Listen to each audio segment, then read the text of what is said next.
Fantasy Fuel is powered by Poll Sports.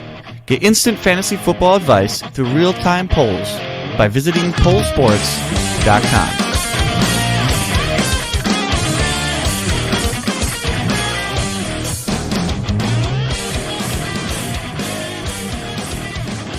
All right, welcome to Tom Tuttle's Thursday Night Preview. This is Week 3, and we have the Titans against the Jaguars this week. It is a little bit of a underwhelming matchup, I would say. Nothing really strikes you as, wow, this is something I gotta watch, because it's the Titans and it's the Jaguars. There's nothing special about these two teams. Now, there are some things you have to pay attention to, and we'll get to it. But first, let's get into what they did last week. Well, the Titans lost to the Colts 19-17. They held the Colts, so their defense isn't half bad. That's a good thing. But Mariota did not look good. He was 19 of 28 for 154 yards and a touchdown. 154 yards is just terrible. You have to get more than 154 yards as a quarterback in the NFL.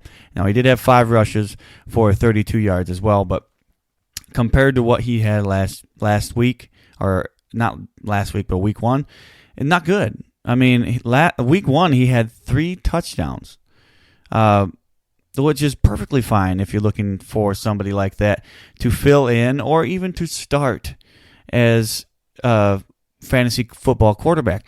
I'm never going to start Mariota because of the fact that he just gave us 154 yards and a touchdown. That's clearly not good enough in fantasy football. Now you got Derrick Henry, who had 15 carries for 81 yards and a touchdown, and he had 2 receptions as well. Delaney Walker had 4 receptions for 39 yards. Corey Davis, 3 receptions for 38 yards. A.J. Brown, 3 receptions for 25 yards. And then you had Adam Humphries with 2 receptions for -1 yards. And then you got to look at what the Jaguars did last week. The Jaguars played the Texans, and they lost 13-12. So another good defensive game for the Jaguars. Now, I know you're going to say, what do you mean another good defensive game? Well, I know they played the Chiefs, and it looks like they got smacked.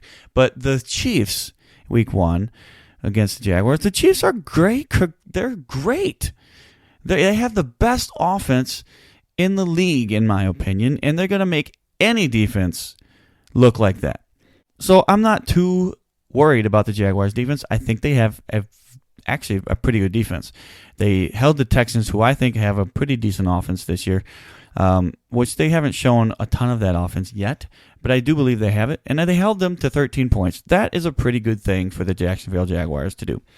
Now, let's get into the stats for the quarterback, which would be Minshew. Yeah, he went 23 for 33, 213 yards, which isn't good, but it's better than Mariota, and he had a touchdown. Another thing you got to look at with him is he has a tendency to run the ball, and he did that a little bit. He had 6 carries for 56 yards, which, Mariota did that as well. And when you have quarterbacks that can run the ball, it does make things a little bit better for your fantasy team. But you're probably not starting Minshew anyway. Now let's look at the running back situation. They had Fournette, who had 15 carries for 47 yards. He had 4 receptions for 40 yards as well, which without them receptions, boy, oh boy, that wouldn't be a good day. He salvaged his day with the 4 receptions for 40 yards. DJ Chark. Chark had a good day. He had 7 receptions, 55 yards, and a touchdown. And then week 1, he actually had 4 receptions and a touchdown as well. So I actually really like that.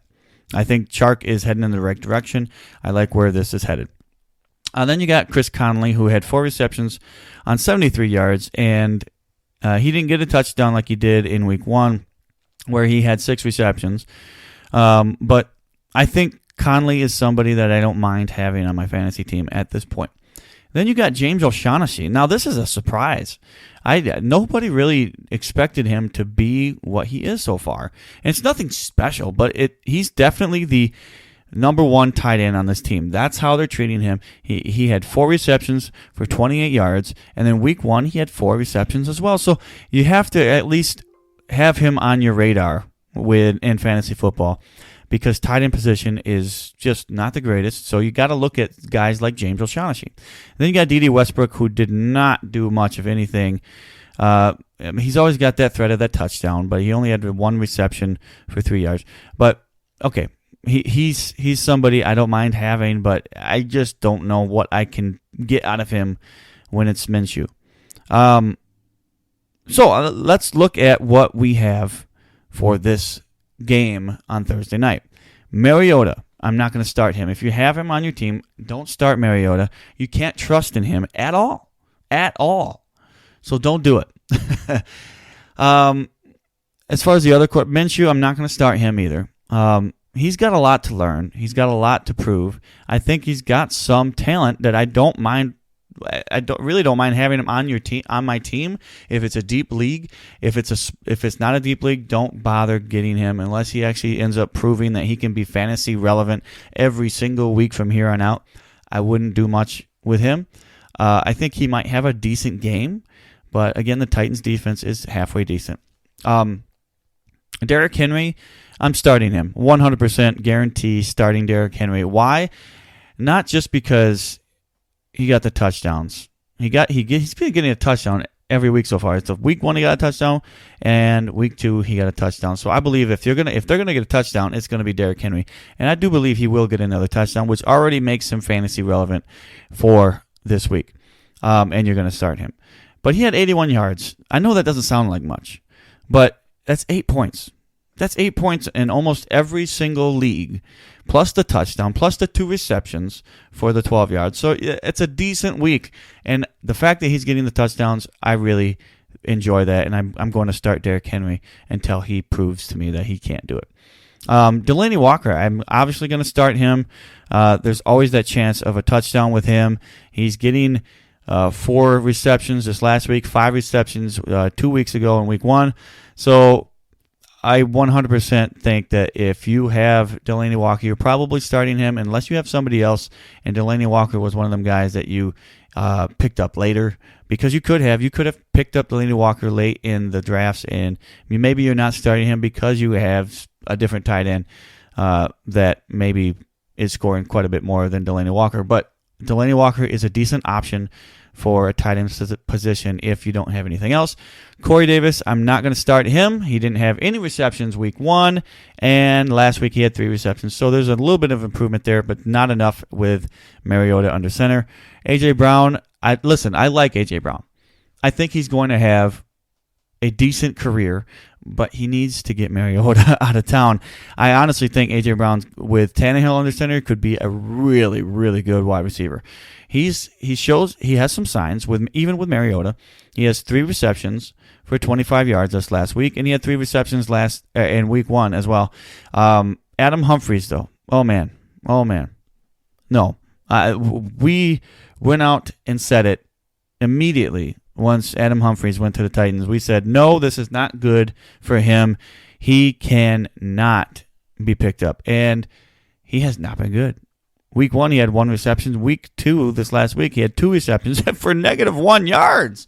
You cannot have him on your team. You cannot start him in any function, because Marcus Mariota, just not that type of quarterback to get him involved in the passing game.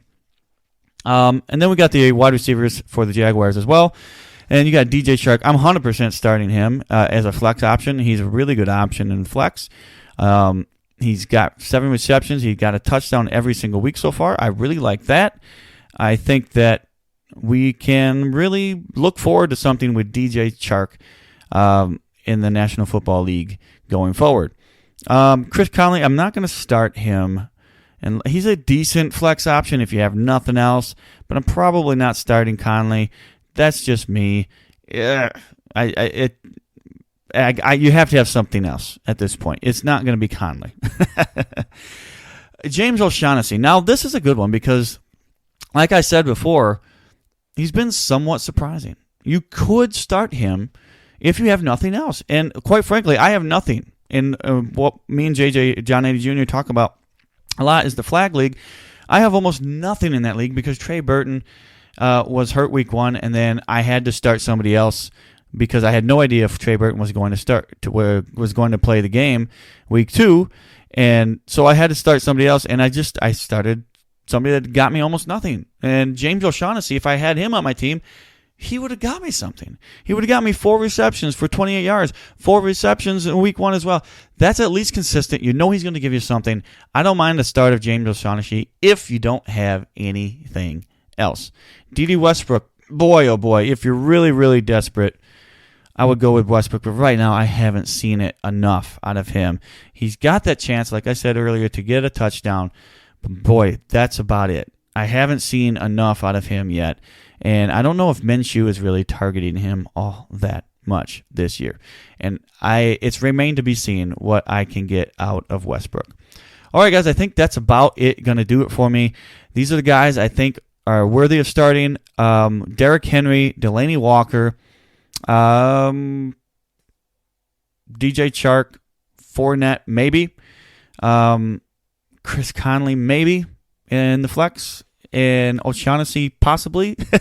And Westbrook, if you're really, really desperate. Okay, thanks, guys, for listening. I want to remind you to go to pollsports.com and get your questions answered because it is just an amazing website. You can type in your question. Who should I start? Is this guy the guy I want? Or is this guy the guy? Is this a good trade? All these types of questions that you have in fantasy football throughout the year, you can get answered at pollsports.com. Remember, guys, you can find us at Spotify. You can find us at iHeartRadio. Find us on Apple Podcasts. You can find us pretty much anywhere. Thanks for listening, and remember to stay fueled up this fantasy season.